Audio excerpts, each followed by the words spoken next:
ખબરોમાં બન્યા રહેવા માટે બેલ આઇકોન દબાવો અને એબીપી અસ્મિતાને સબસ્ક્રાઇબ કરો। ભરૂચના અંકલેશ્વરની પાનોલી જીઆઈડીસીની સિડની ફોર્મ્યુલેશન કંપનીમાં લાગેલી આગ 1 કલાકની જહેમત બાદ કાબૂમાં આવી। રાસાયણિક પ્રક્રિયા દરમિયાન એકાએક આગ ફાટી નીકળી હતી। જોતામાં જ કેમિકલ હોવાના કારણે આગે વિકરાળ સ્વરૂપ ધારણ કર્યું અને નજીકમાં આવેલા કંપનીના ગોડાઉનને પણ ચપેટમાં લઈ લીધું। આગના પગલે તાત્કાલિક ફાયર બ્રિગેડને જાણ કરવામાં આવી। ઘટનાની જાણ થતાં જ અંકલેશ્વર અને પાનોલીના ફાયર ફાઇટર્સ ઘટના સ્થળે દોડી આવ્યા।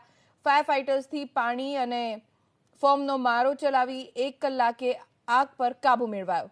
આગની આ ઘટનામાં કોઈ જાનહાનિ નથી થઈ। આગનું કારણ જાણવા પોલીસ, એફએસએલ અને જીપીસીબીએ તપાસ શરૂ કરી છે। પાનોલી જીઆઈડીસીમાં રિદ્ધિ એગ્રો નામના યુનિટમાં લુના ચોકડી આગળ અગમ્ય કારણોસર આગ લાગેલી।